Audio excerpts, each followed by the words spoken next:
Video ini dibuat guna melengkapi ujian akhir semester mata kuliah konseling dan psikoterapi Islam.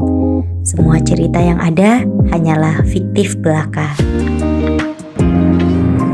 Assalamualaikum warahmatullahi wabarakatuh. Silakan. Iya, terima kasih. Mbaknya dari mana ini? Saya tadi dari rumah. Naik apa ke sini? Naik motor. Oh, Masya Allah. Iya. Sendiri? Iya, sendiri aja. Oke, perkenalkan nama saya Atik Tinggi. Saya di sini sebagai konselor di daerah Jakarta Pusat ya. Oke, sebelumnya Mbak boleh perkenalkan nama Mbak? Oh iya, terima kasih Mbak. Nama saya Sherly. Oke, baik. Umurnya berapa? Umur 24 tahun. Oke, kuliahnya di mana? Kuliah di Universitas Indonesia. Masya Allah, deket ya di Depok ya? Iya. Oke, baik. Nah, sebelumnya saya mau bertanya nih, Mbak Shelly sudah pernah ke konselor? Belum pernah, ini baru yang pertama kali. Oh, ini baru yang pertama kali. Oke, baik. Nah, karena Mbak Shelly ini baru pertama kali datang ke konselor, saya akan menjelaskan secara singkat apa itu perbedaan dalam 3 istilah ya untuk kegiatan semacam ini. Yang pertama itu ada guidance. Ya, guidance itu adalah bimbingan, Mbak. Biasanya dilakukan dari yang lebih tua kepada yang lebih muda gitu, seperti dari ustadz kepada muridnya, seperti itu. Kemudian yang kedua ada istilah konseling. Nah, konseling ini biasanya dilakukan oleh orang yang rata-rata sebaya seperti itu. Nah, biasanya ada permasalahan yang cukup apa ya, Mbak? Itu mengganggu dia, tapi tidak sampai melukai banyak orang, gitu. Tidak seberat orang-orang yang membutuhkan psikiater seperti itu. Nah, kalau psikiater itu biasanya lebih membutuhkan pengobatan yang lebih serius, gitu. Itu perbedaannya ya. Jadi Mbak kesini, saya harap Mbak sudah paham apa perbedaan tadi antara guidance, counseling dan juga psikoterapi. Oke. Kemudian selanjutnya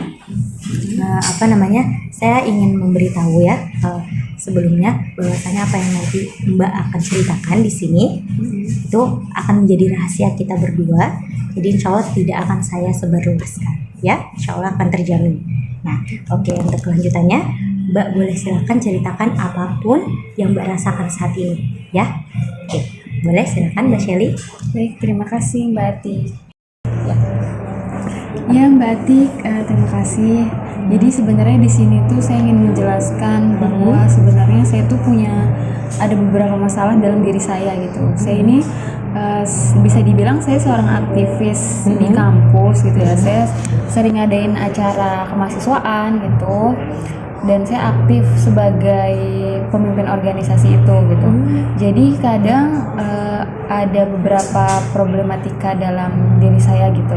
Ketika saya menjelaskan tentang acara organisasi gitu loh, saya tuh bisa gitu untuk menjelaskan kepada mereka gitu. Tapi ketika di situ ada yang tidak sesuai dengan ekspektasi saya gitu, mereka berontak dan mereka tidak bisa mendengarkan saya, di situ saya kayak merasa kesal dan emosi gitu. Jadi gimana ya, saya bisa menahan emosi ketika bersama mereka gitu agar terlihat saya profesional gitu sebagai pemimpin mereka. Tapi ketika saya menahan emosi itu di luar, saya malah melampiaskan kepada orang lain, kepada teman terdekat saya, bahkan kepada orang tua saya atau adik saya gitu loh. Ketika saya emang dia nggak sesuai ya saya mencaci maki mereka gitu, bahwa hal tersebut sebenarnya nggak baik kan gitu ya Mbak ya. Nah, jadi saya pengennya lebih bisa mengontrol emosi saya ke depannya agar emosi saya tidak meluap-luap ketika saya memang kesal sama orang, tapi saya melampiaskan kepada yang lain. Seperti itu Mbak. Jadi permasalahan ini adalah ketika saya bisa mengontrol emosi saya ketika di keramaian, namun ketika ada yang membuat saya kurang nyaman dan membuat emosi saya bergejolak gitu. Jadi saya merasa bisa menahan, namun saya luapkan di tempat lain gitu. Jadi di situ ketika hal itu terjadi gitu, itu membuat saya merasa nggak nyaman dan merasa diri saya itu kayak sesek gitu dada saya gitu. Oke, Mbak Shelly, kalau boleh tahu selama ini bagaimana ya ibadah Mbak Shelly? Iya Mbak Atik, sebenarnya kalau masalah ibadah juga memang saya masih kurang juga gitu. Jadi saya masih suka menunda sholat kayak gitu. Ibadah saya masih kurang. Jadi memang belum begitu bagus juga. Mungkin ini sedikit pengetahuan ya buat Mbak Shelly. Jadi sebenarnya dalam Islam itu sudah banyak aturan yang itu berguna sekali buat kita. Yang semakin baik ibadah kita, semakin baik juga kehidupan kita, seperti itu Mbak. Nah, salah satu yang membuat kita dekat dengan Tuhan kita gitu kan, kemudian kita merasa tenang itu ya dengan sholat, seperti itu. Jadi kalau bisa setelah ini diperbaiki juga sholatnya ya Mbak, sholat atau ibadah-ibadah yang lain gitu. Oke, baik. Setelah saya mendengar cerita Mbak Shelly ini menurut diagnosa saya ya, mungkin memiliki sedikit gangguan dalam mengatur emosi ya. Jadi ada yang namanya emosi yang tak terkendali begitu Mbak. Nah, Mbak Shelly kemungkinan itu belum tahu ya bagaimana caranya mengurangi emosi yang pada saat itu datang ke Mbak secara tiba-tiba. Oke, sebelumnya Mbak, apa yang Mbak lakukan selain tadi marah ngeluap? Sudah pernah melakukan cara seperti itu? Belum pernah. Belum pernah ya. Oke, baik Mbak. Dalam Islam sendiri itu sebaiknya apabila kita merasa ada yang mengganggu kita atau kita sedang merasa sensitif kemudian kita marah, nah kita bisa beristighfar Mbak pada saat itu. Karena istighfar ini bagian dari mengingat Allah. Seperti itu. Apakah sebelumnya Mbak sudah tahu apa itu istighfar? Belum terlalu tahu banget sih. Oke, baik. Tapi kalimatnya sudah tahu ya bagaimana? Iya. Ya. Jadi karena Mbak sudah tahu, ya mungkin itu bisa dibiasakan lagi seperti itu Mbak. Karena Allah Subhanahu Wa Taala itu berfirman dalam Al-Quran yang bunyinya Bismillah ala bidzikrillahi tatmainnul qulub. Jadi ketika Mbak beristighfar itu Mbak akan merasa lebih tenang. Mungkin Mbak sudah melakukan yang terbaik ya dengan Mbak keluar seperti itu dari keramaian gitu kan. Tapi Mbak belum tahu bagaimana caranya untuk mengontrol yang pada saat itu juga, karena kita butuhkan Mbak. Kita nggak mungkin dalam keramaian kita harus pergi, kita harus keluar. Pada hakikatnya Mbak keluar hanya karena profesionalitas saja. Padahal Mbak sendiri merasa terganggu seperti itu bukan? Nah, jadi alangkah baiknya Mbak bisa mengontrol lagi improvisasi dengan cara menahan dulu seperti itu dengan istighfar tadi ya, karena yang tadi dikatakan sebelumnya dengan mengingat Allah maka hati kita akan menjadi lebih tenang seperti itu Mbak. Oke, baik, ada yang ditanyakan?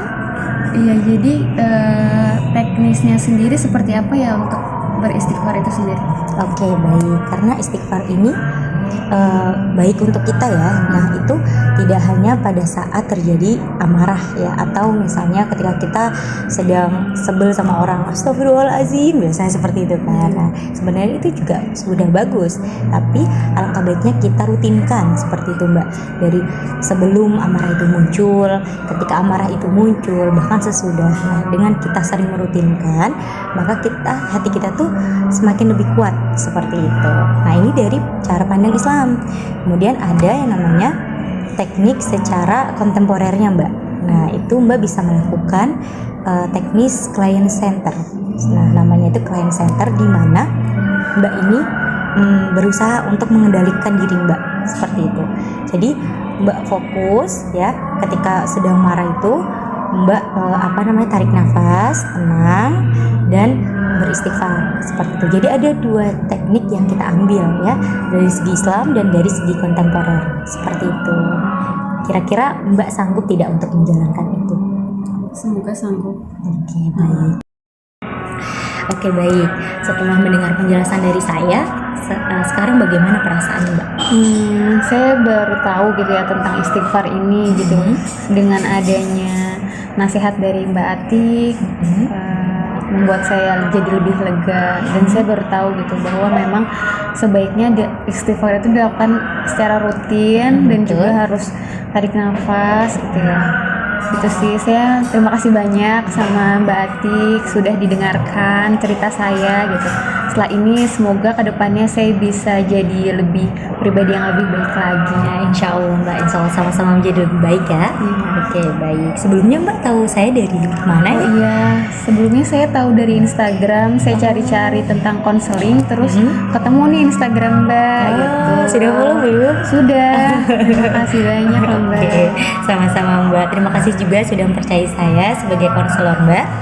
Nah, setelah ini nanti kita adakan pertemuan rutin ya Mbak. Mungkin bulan depan ya kita akan mengadakan pertemuan seperti ini lagi.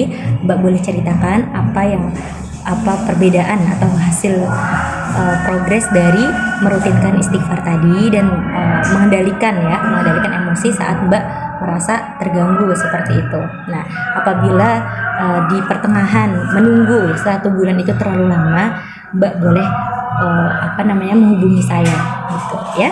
Oke. Oke, terima kasih banyak Mbak Terima Shelly kasih, waktunya. Mbak Atik. Oke, terima kasih.